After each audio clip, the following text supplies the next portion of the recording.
Good afternoon.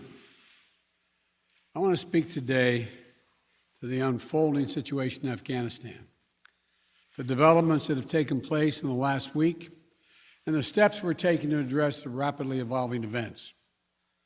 My national security team and I have been closely monitoring the situation on the ground in Afghanistan and moving quickly to execute the plans we had put in place to respond to every constituency, including the rapid collapse we're seeing now.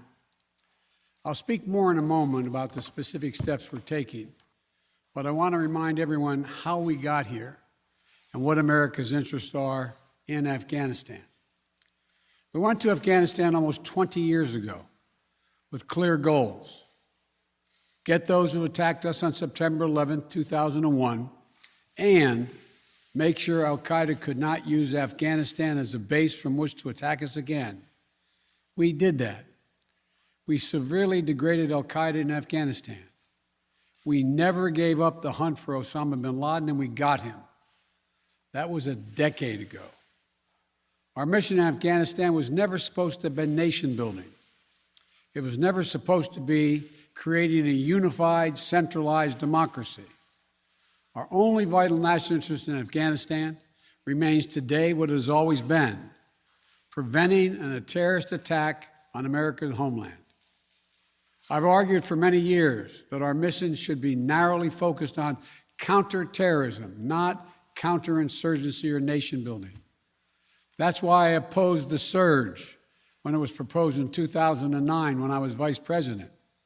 And that's why, as president, I'm adamant that we focus on the threats we face today in 2021, not yesterday's threats. Today, the terrorist threat has metastasized well beyond Afghanistan. Al-Shabaab in Somalia, al-Qaeda in the Arabian Peninsula, al-Nusra in Syria, ISIS attempting to create a caliphate in Syria and Iraq, and establishing affiliates in multiple countries in Africa and Asia. These threats warrant our attention and our resources. We conduct effective counterterrorism missions against terrorist groups in multiple countries where we don't have permanent military presence. If necessary, we'll do the same in Afghanistan. We've developed counterterrorism over-the-horizon capability that will allow us to keep our eyes firmly fixed on the direct threats to the United States in the region and act quickly and decisively if needed. When I came into office, I inherited a deal that President Trump negotiated with the Taliban. Under his agreement, U.S. forces would be out of Afghanistan by May 1, 2021, just a little over 3 months after I took office. U.S. forces had already drawn down during the Trump administration from roughly 15,500 American forces to 2,500 troops in country. And the Taliban was at its strongest militarily since 2001. The choice I had to make as your president was either to follow through on that agreement or be prepared to go back to fighting the Taliban in the middle of the spring fighting season. There would have been no ceasefire after May 1. There was no agreement protecting our forces after May 1. There was no status quo of stability without American casualties after May 1. There was only the cold reality of either following through on the agreement to withdraw our forces or escalating the conflict and sending thousands more American troops back into combat in Afghanistan, lurching into the third decade of conflict. I stand squarely behind my decision. After 20 years, I've learned the hard way that there was never a good time to withdraw U.S. forces. That's why we're still there. We were clear-eyed about the risks. We planned for every contingency, but I always promised the American people that I would be straight with you. The truth is, this did unfold more quickly than we had anticipated. So what's happened? Afghanistan political leaders gave up and fled the country. The Afghan military collapsed, sometime without trying to fight. If anything, the developments of the past week reinforced that ending U.S. military involvement in Afghanistan now was the right decision. American troops cannot and should not be fighting in a war and dying in a war that Afghan forces are not willing to fight for themselves. We spent over $1 trillion. We trained and equipped an Afghan military force with some 300,000 strong, incredibly well equipped, a force larger in size than the militaries of many of our NATO allies. We gave them every tool they could need. We paid their salaries, provided for the maintenance of their Air Force, something the Taliban doesn't have. Taliban does not have an Air Force. We provided close air support. We gave them every chance to determine their own future. We could not provide them was the will to fight for that future. There's some very brave and capable Afghan special forces units and soldiers. But if Afghanistan is unable to mount any real resistance to the Taliban now, there is no chance that 1 year, 1 more year, 5 more years, or 20 more years of U.S. military boots on the ground would have made any difference. And here's what I believe to my core.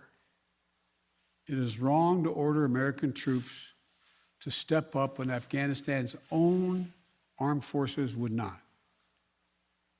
If the political leaders of Afghanistan were unable to come together for the good of their people, unable to negotiate for the future of their country when the chips were down, they would never have done so while U.S. troops remained in Afghanistan, bearing the brunt of the fighting for them. And our true strategic competitors, China and Russia, would love nothing more than the United States to continue to funnel billions of dollars in resources and attention into stabilizing Afghanistan indefinitely. When I hosted President Ghani and Chairman Abdullah at the White House in June, and again when I spoke by phone to Ghani in July, we had very frank conversations.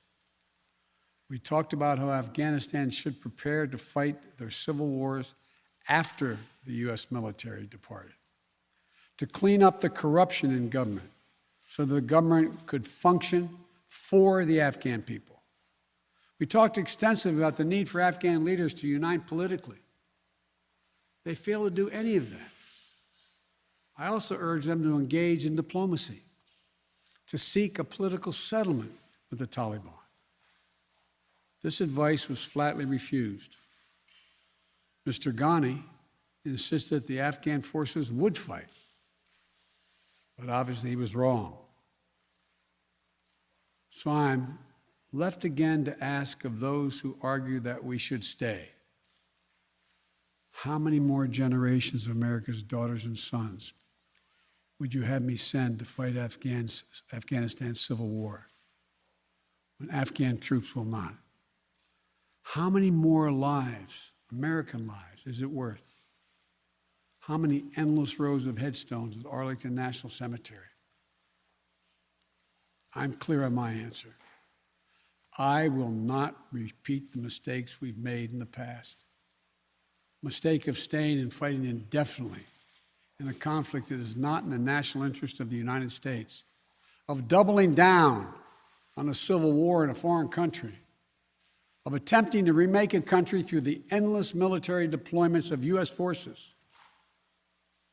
Those are the mistakes we cannot continue to repeat because we have significant vital interest in the world that we cannot afford to ignore. I also want to acknowledge how painful this is to so many of us.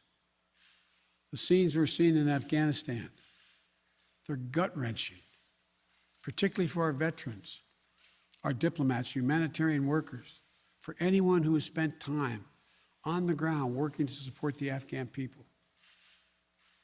for those who have lost loved ones in Afghanistan, and for Americans who have fought and served in the country, serve our country in Afghanistan. This is deeply, deeply personal. It is for me as well. I've worked on these issues as long as anyone. I've been throughout Afghanistan during this war, while the war was going on, from Kabul to Kandahar to the Kunar Valley. I've traveled there on 4 different occasions. I met with the people. I've spoken to the leaders. I spent time with our troops. And I came to understand firsthand what was and was not possible in Afghanistan. So now we're focused on what is possible. We will continue to support the Afghan people. We will lead with our diplomacy, our international influence, and our humanitarian aid. We'll continue to push for regional diplomacy and engagement to prevent violence and instability.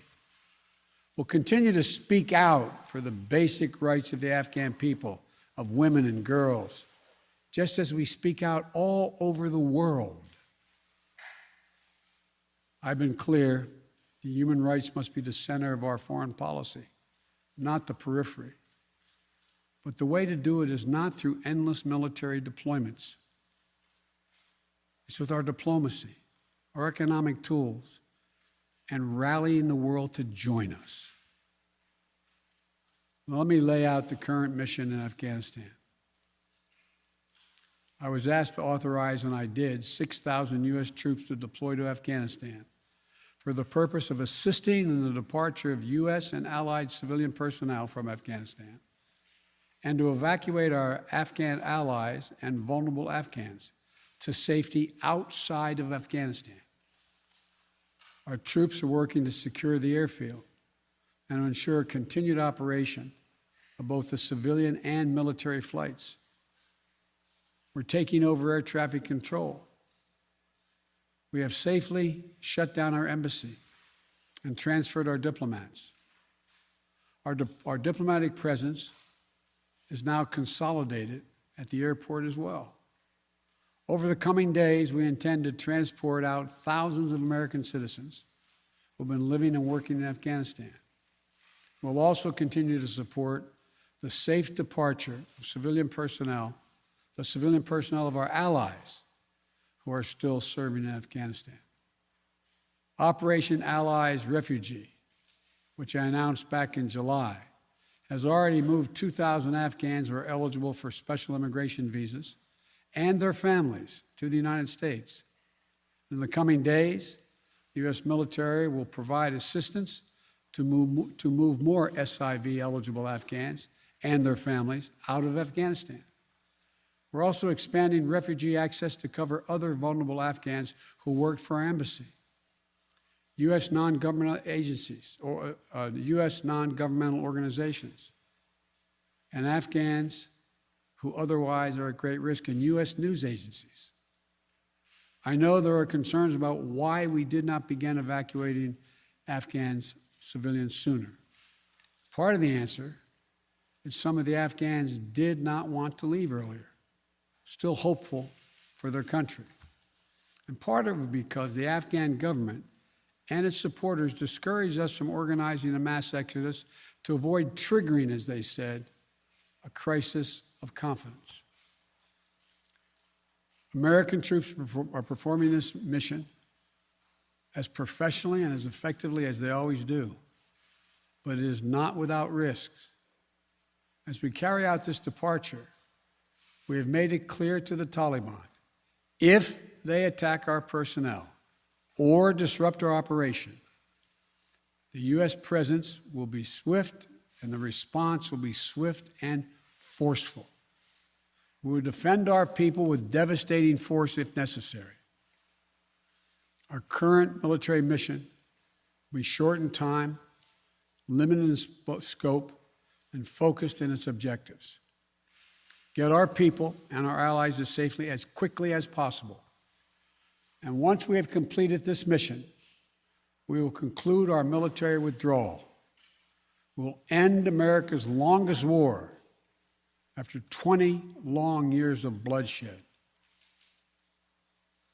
The events we're seeing now are sadly proof that no amount of military force would ever deliver a stable, united, secure Afghanistan, as known in history as the graveyard of empires. What's happening now could just as easily happen 5 years ago or 15 years in the future. We have to be honest. Our mission in Afghanistan is taking many missteps, made many missteps over the past 2 decades. I'm now the 4th American president to preside over war in Afghanistan, 2 Democrats and 2 Republicans. I will not pass this responsibility on to a 5th president. I will not mislead the American people by claiming that just a little more time in Afghanistan will make all the difference. Nor will I shrink from my share of responsibility for where we are today and how we must move forward from here. I am President of the United States of America, and the buck stops with me. I'm deeply saddened by the facts we now face. But I do not regret my decision to end America's warfighting in Afghanistan and maintain a laser focus on our counterterrorism missions there and other parts of the world. Our mission to degrade the terrorist threat of al-Qaeda in Afghanistan and kill Osama bin Laden was a success.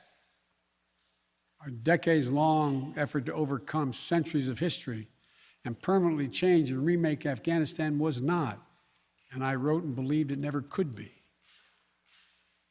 I cannot and will not ask our troops to fight on endlessly in another country's civil war, taking casualties, suffering life-shattering injuries, leaving families broken by grief and loss. This is not in our national security interest. It is not what the American people want.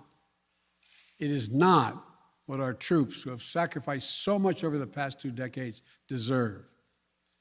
I made a commitment to the American people when I ran for president that I would bring America's military involvement in Afghanistan to an end. While it's been hard and messy, and yes, far from perfect, I've honored that commitment. More importantly, I made a commitment to the brave men and women who serve this nation that I wasn't going to ask them to continue to risk their lives in a military action that should have ended long ago. Our leaders did that in Vietnam when I got here as a young man. I will not do it in Afghanistan. I know my decision will be criticized, but I would rather take all that criticism than pass this decision on to another president of the United States, yet another one, a 5th one, because it's the right one, it's the right decision for our people, the right one for our brave service members who risk their lives serving our nation, and it's the right one for America. Thank you. May God protect our troops, our diplomats, and all brave Americans serving in harm's way.